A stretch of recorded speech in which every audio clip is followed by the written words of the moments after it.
हम देंगे वही जो किसानों के लिए होगा सही, हे आमच्या कंपनीचं ब्रीदवाक्य आहे। आणि मी सध्या खडका येथील प्रगतशील शेतकरी विजयभाऊ तायडे यांच्या शेतात आहेत। त्यांनी मालविका सोयाबीन 4 बॅग लावलेले आहेत। आज आपण विजूभाऊच्या प्लॉटवर आहेत। अतिशय सुंदर असा प्लॉट इथे आपण पाहत आहोत। मालविका सोयाबीन 4 बॅगची त्यांनी पेरणी केलेली आहे। आणि मालविका सोयाबीनचं वैशिष्ट्य आहेत भरपूर ब्रँचेस करते आणि पानं पहा तुम्ही, पानं रफ आहे, गोल आहेत। या आज पावतर या मालविका सोयाबीनवर एकही फवारणी झालेली नाही आहे। पूर्ण निरोगी झाड आहेत, भरपूर ब्रँचेस केलेले आहेत, हिरवा कंच इथे प्लॉट बसलेला आहे। हा 4 बॅगचा प्लॉट आहे। विजयभाऊ तायडे यांच्या शेतातनी मालविका सोयाबीन लावलेला आहे। 4 बॅगचा हा प्लॉट आहे।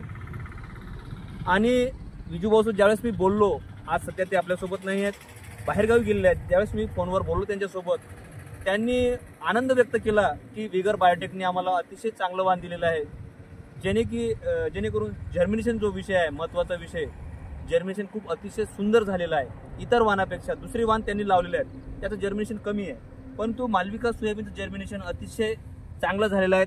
लाईव्ह प्लॉट मी तुम्हाला दाखवत आहेत। मालविका हिसर सोयाबीन वाण जो विगर बायोटेकने आपल्या शेतकऱ्यांसाठी वरदान ठरलेलं आहे।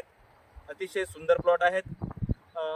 माझी सर्व शेतकरी बांधवांना विनंती आहे की आपण येणाऱ्या पुढल्या खरीप हंगामामध्ये जास्तीत जास्त मालविका सोयाबीनची पेरणी करावी व भरघोस उत्पन्न मिळवावं। धन्यवाद।